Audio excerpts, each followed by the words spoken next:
And that is where we leave the chamber for today, with the issue of the SNP's handling of complaints against the former Chief Whip Patrick Grady at Westminster dominating that opening section. The First Minister insisting that she does take that matter seriously, and also indicating that any complaints about Scottish ministers, the findings of any reports and investigations, will in future be published. So a development there. Well, I'm joined by two journalists from the Media Tower here at Holyrood to discuss what happened at FMQs. Rachel Watson, who's the Scottish political editor of the Scottish Sun, and Severin Carrell, who is the Guardian's Scotland editor. And Sev, Douglas Ross asking why Patrick Grady still has the backing of the First Minister, having had a complaint of sexual misconduct upheld against him. It's pretty unusual to see the First Minister having such an uncomfortable time in First Minister's question. She's normally in complete command of her agenda and of the chamber, but today was a really torrid session for her. She had both Douglas Ross and then Anas Sarwar going for her government and her party very, very hard over questions about discipline and questions about the way the party deals with people that have been transgressing. Now, her responses were, in and of themselves, fine if you accept that she was responding to something that had only just recently come to light. But the Patrick Grady affair has been going on inside the party since 2018. She is party leader. She has been party leader since 2014. Her husband has been chief executive for 20 years. And all of these issues that are now emerging are raising questions about the fact that the SNP is a very effective political machine because it is a monopoly of power that's run by Sturgeon and her husband.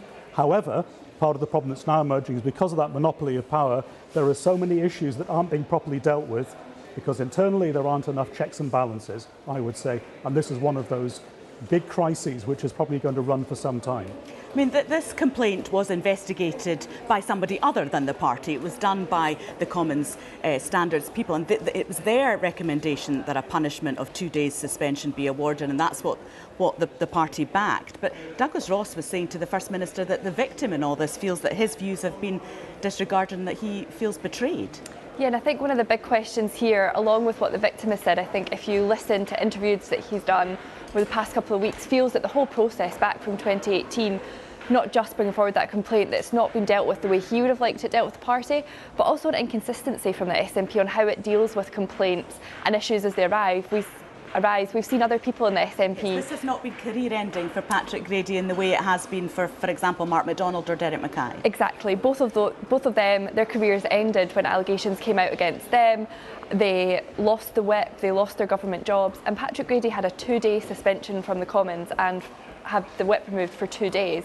Now, that does look inconsistent here. You know, how are the party making decisions based on what information they get? So I think I agree with Seb, it was deeply uncomfortable for the First Minister because Douglas Ross and Anas Sarwar went on an issue that she doesn't want to talk about. She'd rather be talking about other things, but also just the way in the past 2 weeks that the issues have arisen. It wasn't just the complaint that they were talking about here. They were talking about the way it'd been handled by Ian Blackford, the leader at Westminster, by other MPs and comments that had been made. And I think that was incredibly difficult for the First Minister to deal with today. Well, of course, there was a leak of an SNP group meeting to the media in which the party seemed to be urging, or the party leader at Westminster, Ian Blackford, seemed to be urging support for the perpetrator rather than for the victim. And Nicola Sturgeon did condemn that. She did, and I mean that's going to be very uncomfortable for Ian Blackford. There were a number of people speculating about whether this whole crisis could actually spell the end for Blackford's leadership of the Westminster Group. And I mean, there's no evidence that there are actually contenders to take over from him, again, because the SNP is a pretty monolithic party as it is run internally. However, on this one, Blackford may have been told by Sturgeon before she was speaking today that he was going to be in trouble over this. He may know this already, but it's certainly the case that he will be feeling pretty hot under the collar, I would have thought, after that. Now, what we're dealing with here, however, is a crisis which is that the SNP had hoped to manage.